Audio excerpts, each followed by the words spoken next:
ಬಿಂಡು ಬಿಂಡು ಹಾವು ಬಿಟ್ಟು ಸೀನು ಸೀನು ಎದ್ದೇಳು ಸೀನು ಸೀನು. ಆದ್ಯ ಸ್ವಲ್ಪ ಹೊತ್ತು ಸುಮ್ನೆ ಮಲ್ಕೊಳಕ್ ಬಿಡು ನನ್ನ. ಅಯ್ಯೋ ಸೀನು ಬಿಟ್ಟು ಅಪಾಯದಲ್ಲಿದ್ದಾನೆ, ಎದ್ದೇಳು ಸೀನು. ಆದ್ಯ ನಾನ್ ನಿನ್ನ ಆಟ ಆಡ್ಸಿದಕ್ಕೆ ನೀ ನನ್ನ ಆಟ ಆಡ್ಸ್ಬೇಕು ಅಂತಿದ್ಯಾ? ನನಗಿವಾಗ ಮೂಡಿಲ್ಲ. ಅಯ್ಯೋ ಸೀನು ಬಿಟ್ಟು ಹತ್ರ ಹಾವಿದೆ ಕಣೋ ಸೀನು, ನನ್ ಮಾತ್ ಕೇಳು. ಹಾವ? ಈ ದೇವಸ್ಥಾನದಲ್ಲಿ ಇಷ್ಟು ಜನ ಇದಾರೆ, ಹಾವೆಲ್ಲಿಂದ ಬರುತ್ತೆ? ಆ ಕಡೆ ನೋಡು ಸೀನು. ಸೀನು ಒಂದ್ಸಲ ಅಲ್ಲಿ ನೋಡು, ಹಾವು ಬಿಟ್ಟು ಹತ್ರ ಹೋಗ್ಬಿಟ್ಟಿದೆ. ನಿನ್ ನಾಟಕಗಳು ನನ್ಗೆ ಗೊತ್ತು ಆದ್ಯ. ನನಗ್ ತೊಂದರೆ ಕೊಡ್ಬೇಕು ಅಂತ ಅಷ್ಟೊಂದ್ ಆಸೆನಾ? ನೀನ್ ಉಪವಾಸ ಇದೆಯಾ ಅಂತ ನಾನು ಉಪವಾಸ ಇದ್ದೀನಿ. ಮೈಯಲ್ಲಿ ಒಂಚೂರು ಎನರ್ಜಿ ಇಲ್ಲ. ನನ್ಗೀಗ ತೊಂದರೆ ಕೊಡಬೇಡ. ಏನಿದು ಸೀನು, ಅಪಾಯ ಅಂತ ಹೇಳಿದ್ರೆ ನಿನಗೆ ಅರ್ಥ ಆಗೋದಿಲ್ವಾ? ನೀನ್ ಬರ್ತೀಯಾ ಇಲ್ವಾ? ನಾನ್ ಬರಲ್ಲ, ನನಗ್ ನಂಬಿಕೆ ಇಲ್ಲ. ಅಯ್ಯೋ ಸೀನು ಬಿಟ್ಟು.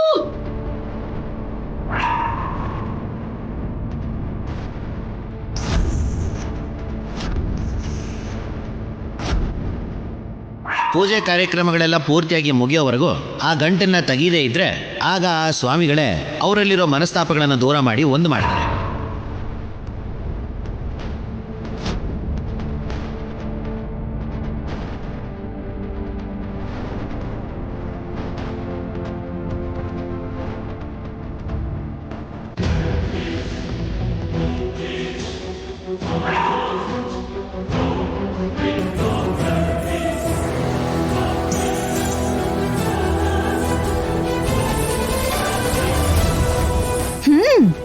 ನಮಗ್ ಬೇಕಾಗಿರೋ ಕೆಲಸ ಮುಗ್ದೋಯ್ತು.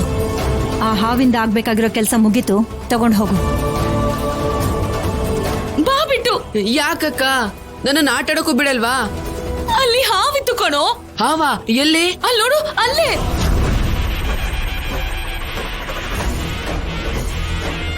ಎಲ್ಲಕ್ಕ ಕಾಣಿಸ್ತಾನೆ ಇಲ್ವಲ್ಲ? ಅಯ್ಯೋ ಅಲ್ಲೇ ಇತ್ತು ಕಣೋ. ನನ್ ಮಾತನ್ ಯಾರು ನಂಬಲ್ವಾ?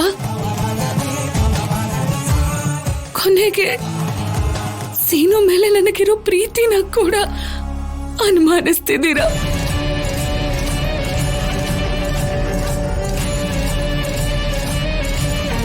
ನಾನು ಹೇಳ್ತಿರೋದು ನಿಜ.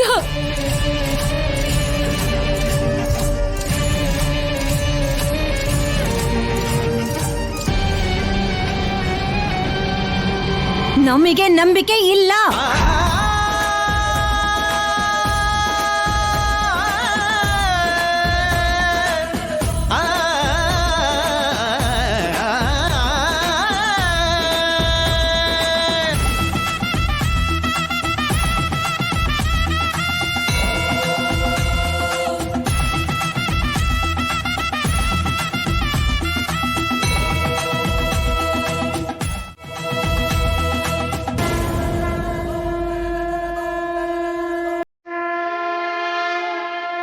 ಈ ನಾಗ ದೇವತೆ ಸಾಕ್ಷಿಯಾಗಿ ಹೇಳ್ತಿದ್ದೀನಿ, ನಾನು ಹೇಳ್ತಿರೋದು ನಿಜ. ಸೀನು ಮೇಲೆ ನನಗಿರೋ ಪ್ರೀತಿ ನಿಜ.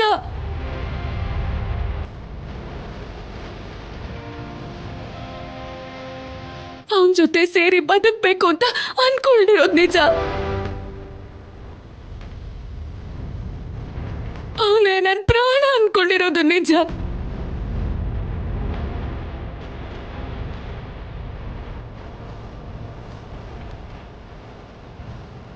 ಈಗ್ಲಾದ್ರೂ ನನ್ ಮಾತನ್ನ ನಂಬ್ತೀರಾ? ಜಾನಕಿ, ಆದ್ಯ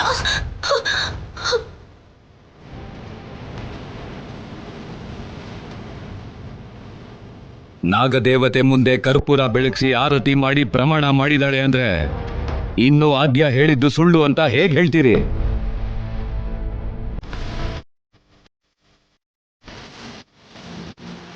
ಮನುಷ್ಯನ ಅರ್ಥ ಮಾಡ್ಕೊಳ್ದೆ ಮಾತಾಡ್ತಾ ಇದ್ರೆ ಮಾತಷ್ಟೇ ಉಳಿಯುತ್ತೆ.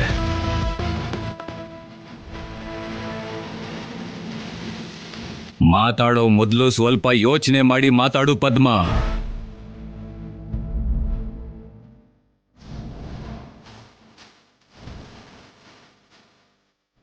ನೀವು ಮಾಡಿರೋ ಕೆಲಸ ಸಾಕು, ಬನ್ನಿ.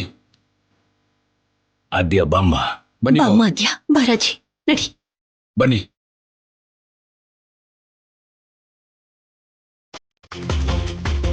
ನನ್ಗೆ ಖರ್ಚಿಫ್ ಸಿಕ್ಕಿದೆ. ಇಲ್ಲಿರೋರಲ್ಲಿ ಇದು ಯಾರ್ದು ಅಂತ ತಿಳ್ಕೋಬೇಕು.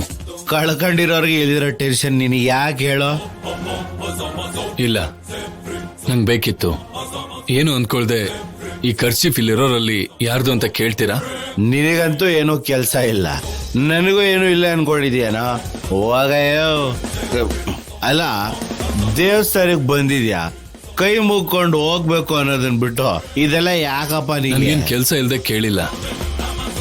ಈ ಖರ್ಚಿಫ್ ಯಾರ್ದೋ ಅವ್ರ ಹತ್ರ ನಂಗೆ ಕೆಲಸ ಇದೆ. ಅಷ್ಟು ಇಂಪಾರ್ಟೆಂಟ್ ಕೆಲಸ ಇದ್ರೆ ನೀನೇ ಹುಡುಕ್ಬೋದಲ್ವಾ? ನಾನು ಕೇಳಿದ್ರೆ ಅವ್ರು ಹೇಳಲ್ಲ, ನಂದಲ್ಲ ಅಂತ ಸುಳ್ಳು ಹೇಳ್ತಾರೆ. ಅವ್ರಿಗೆ ನಾನು ಗೊತ್ತು, ಆದ್ರೆ ಅವ್ರು ಯಾರೋ ನನಗೆ ಗೊತ್ತಿಲ್ಲ. ಅದಕ್ಕೆ ನೀನು ಈ ಖರ್ಚಿಫ್ ಯಾರ್ದು ಅಂತ ಕೇಳ್ಕೊಂಡು ಹೋದ್ರೆ ಯಾರು ಈ ಖರ್ಚಿಫ್ ತಗೋತಾರೋ ಅವರೇ ನಾನು ಹುಡುಕ್ತಾ ಇರೋರು. ನಿನಗೆ ಕೆಲಸ ಇರೋದು ಅವ್ರ ಹತ್ರ, ನಾನು ಯಾಕೆ ಇದನ್ನೆಲ್ಲ ಮಾಡ್ಬೇಕು ಹೇಳೋ? ನೀನೇನು ಸುಮ್ಮನೆ ಮಾಡೋದು ಬೇಡ. ತಗೋ, ಈ ದುಡ್ಡನ್ನ ಇಟ್ಕೋ.